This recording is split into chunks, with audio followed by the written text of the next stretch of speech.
Welcome back to another review of Chainsaw Man, episode 3, Meowy's Whereabouts, which with Terrell and DJ Sue here. As we go into another adventure, this episode I like to call Denji and Power's Day Out. Was what I refer to this episode. This whole episode is basically motivated by a man just wanting to touch some boobs. Again. And, I think we can all relate to this. So but this picks right back off where we left off, where we see Power come down and smash what do they call it? A devil. And apparently, they didn't have authorization to do it, so they kind of got in trouble for it. And she says that Denji gave her permission to obliterate it on the spot. Straight lying through her teeth. Right. And she says, devils don't lie, or fiends don't lie, humans lie. So I was like, I kind of vaguely remember him saying, hey, whatever, yeah, go kill something. But she was just kind of looking for any reason to kind of kill it whatsoever. Just kind of getting into this as we get a little bit more in Makima. What did you think about just kind of her reaction and her relationship so far with Denji at the 5 minutes that they met each other? See, at first, I believe Power was gonna be a problem. As cool as she seemed as a character, I'm like, something. You ain't Denji, you know what I mean? Right. Like, you ain't Denji. Just something about you just says you're gonna be a problem. And this episode proved it. Right. It definitely proved it with that twist at the end.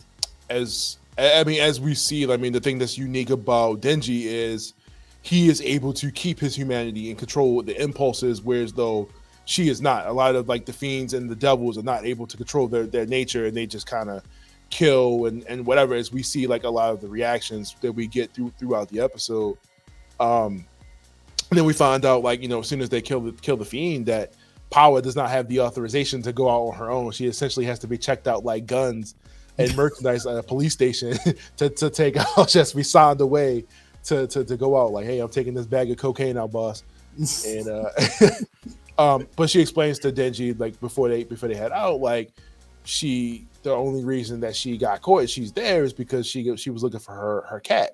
She has an affinity to cats. She really likes cats, and she really wants to go find it by any means possible. So, we're led to believe this story because we don't know anything else about her.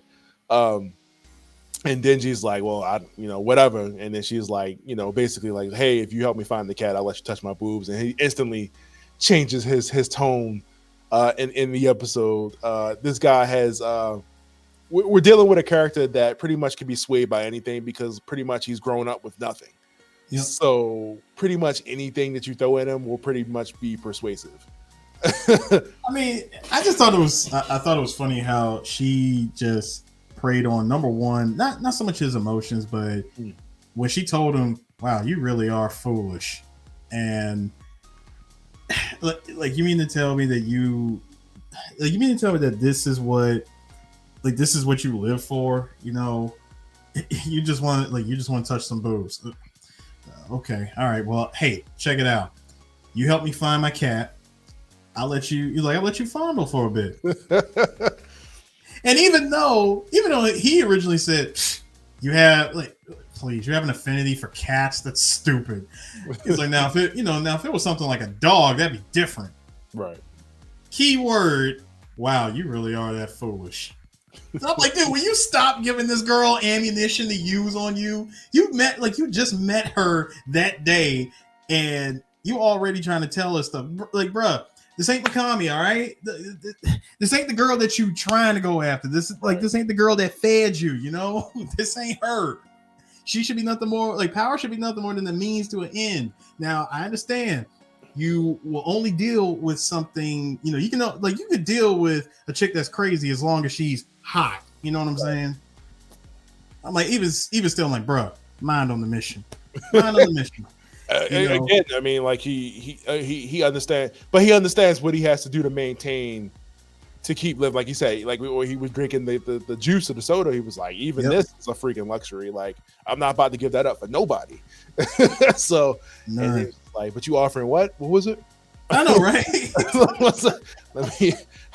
Cool. Where is it? Let's go take care of that for you. And then they go out, and we see them go out on the mission. But we also get a little more insight of kind of Makima's mission here and her team, because like the Bureau pretty much wants this to fail, and they go into discussion about the states are considering using devils as weapons. Mm-hmm. So the whole devil situation seems to only be particular to Japan at the moment. Right. So like it's like kind of an isolated incident that they're handling.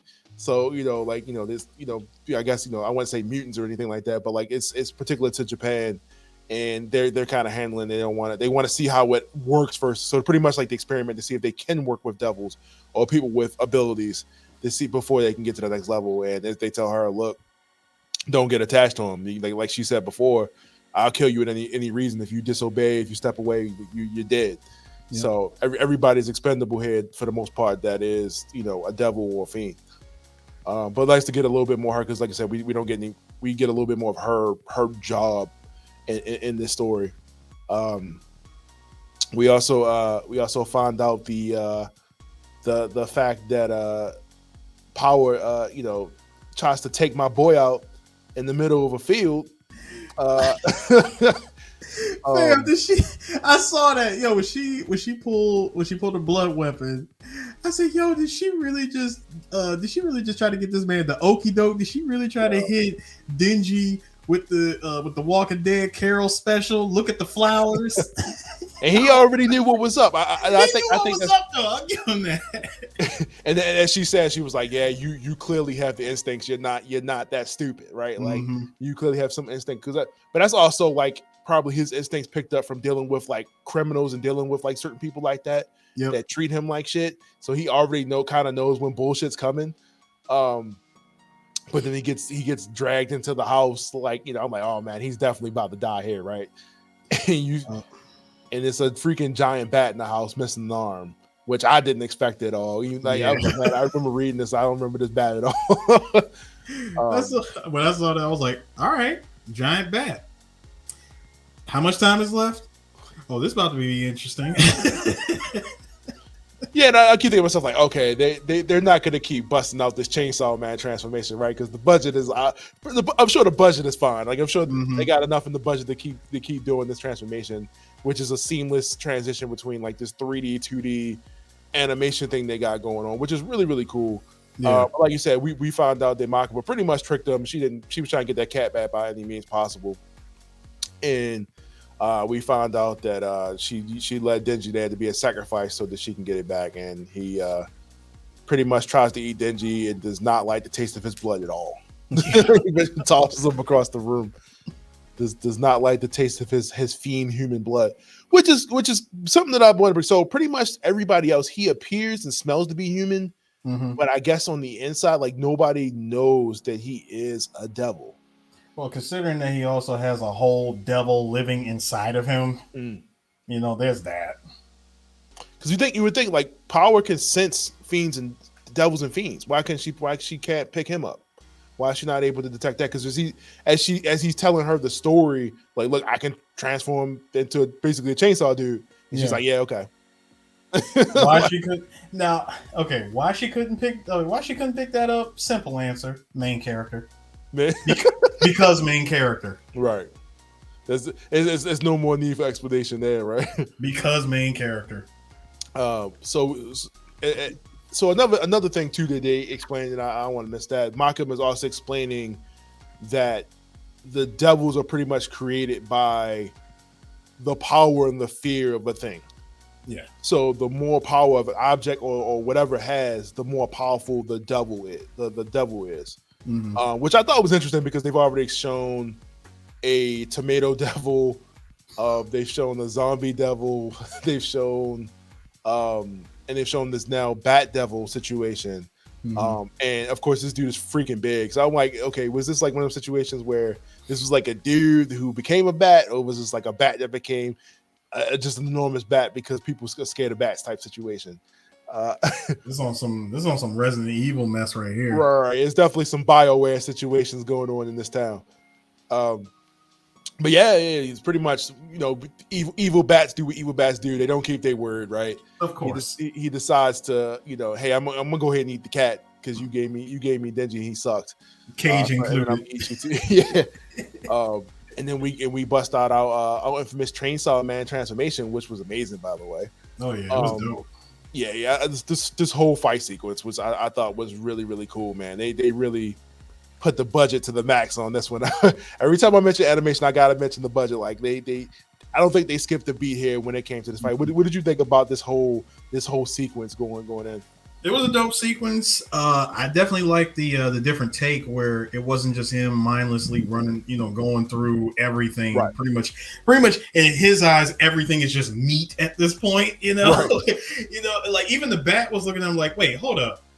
You actually took time to save a human? This human was in a car. Hold up, don't mistake it. You really think I care about this guy? Chuck the car.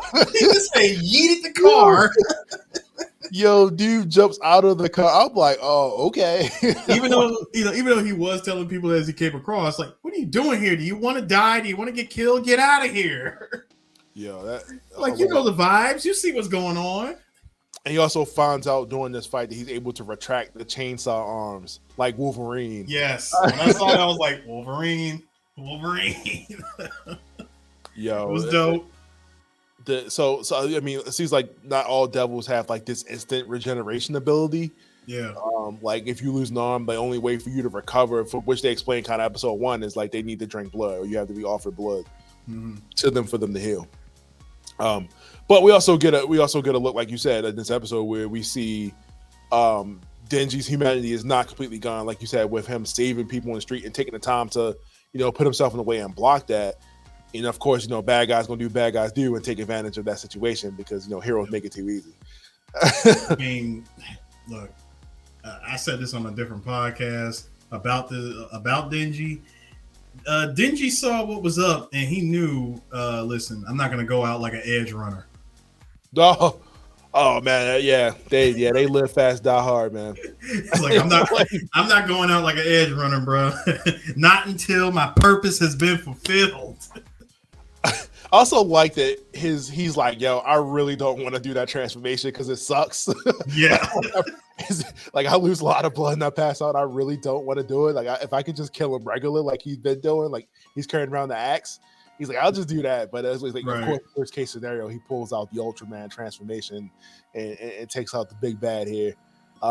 He's like a demonized meteor man. Every time he uses his powers, it drains him. Yo, it was hippie. But yeah, like I so pretty much the episode ends with like him grinding up the bat droid. We don't get a conclusion to what happens to Power and the cat. Obviously, they're not going to die because she's in future episodes. Yep. But I don't know why they decided to end it there. And we also get introduced to a new outro. Yeah, we did. Yeah. So I'm like, are they going to do a different outro every episode, or is this going to be the same one?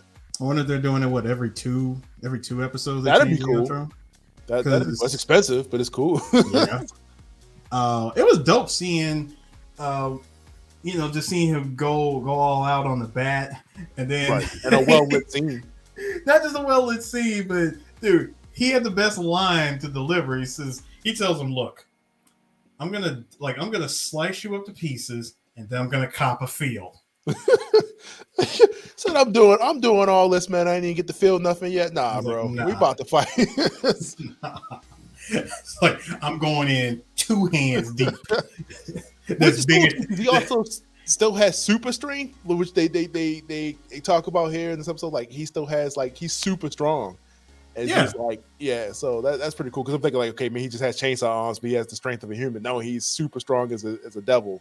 So definitely glad that we were able to get more insight into that. It's like, so it makes more sense how he's able to jump 20 feet in the air, right, and grind through cars. He's clearly Demon Blade. All the strengths, none of the weaknesses. But his thirst is him passing out every time he uses that chainsaw mode. Yeah, I need more blood. So yeah, like you said, you see him like drink the bat's blood while he's in the air to kind of recover from his wounds, which I thought was kind of cool. Yep. Because they explained like he does that, like you said, Demon Blade. He's a vampire basically, like, or a devil. But no, overall good episode. Like I said, we wish we could have got a little bit more context here in episode 3. I mean, we completely forgot. We get a little 5-minute backstory into Power's situation where she's just running around naked for some reason. Yeah. And she's just like aimlessly going around killing everything that's in her path, which, like she said, that's her nature. Like she's gonna kill which the first thing she sees.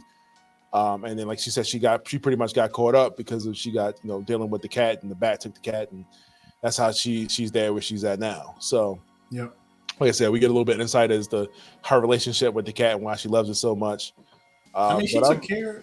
She took care of the cat. The part that had me laughing was she found a cow, got the cow's milk, fed the cow's milk to the cat, and told her, "Hey, grow up big and strong." And in the very next scene, the cow was murdered. Like, yeah, head straight cut off. Yeah, I was like, "Yo, that was come on. What about the milk? Where are you gonna get more?" Did you not think this through? No, apparently fiends don't think at all. Apparently not, because she killed anything that she came across except for the cat. Like, God bless that cat, man.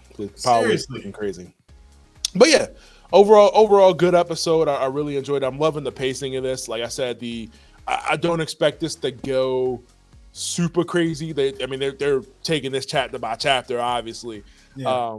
But like they're not about to go hard on the pacing because the manga just started recontinuing, and it's about 100 and something chapters or so. And most animes cover a spread of about 2 or 3 chapters an episode for the most part. But yeah, like I said, I'm really digging the show. I'm really loving the animation. Definitely loving this episode. Like I said, to see him do his chainsaw thing, not in a dark warehouse, so we actually see the form a little bit better. And then get an understanding of how Denji's control of his abilities work. Obviously, it's shonen, so we're gonna get obviously more forms of this thing. But as we go on, I don't want to spoil anything. I did call it. I called it. I said that episode, like, we weren't going to see the return of Chainsaw Man at least not that form. We weren't going to see the return of that form, at least between episodes 3 and 4. Right. And it came back in episode 3. I said that episode 3 was also going to be a power-centered episode. Like, it was going to be mostly about her. Right. Here we are. It paid off. Got a little bit of side boob, and Denji's highly motivated to touch some titties. We didn't. It was one whole episode that went by. He did not get the Copperfield, and we did not get to see it. Nah, man. Hopefully next episode. I'm rooting for you, Denji, man. I know, right? Like, God, like Denji's like he's like a bounty hunter working with Spike and Jet. Like, bro, y'all can't catch a break. Like bounties for him is honestly copping a field, and we're 3 episodes in, and he has yet to cop. Yeah, I hope it's not the case though, because I don't know how they was eating on the Bebop. They want to catch nothing. Maybe they was catching stuff off screen. They was catching small. No, they was catching small fry. Enough to cover barely a steak dinner and fuel. That sucks. It was gas money. Oh my goodness! And I want to correct myself last week because I could not remember that character's name. Yes. Hayakawa is the name of the other bureau agent that's working with Makima that got kicked in the balls last week. I could not remember his name, but there you go, Hayakawa. Hopefully, we see more of him next week.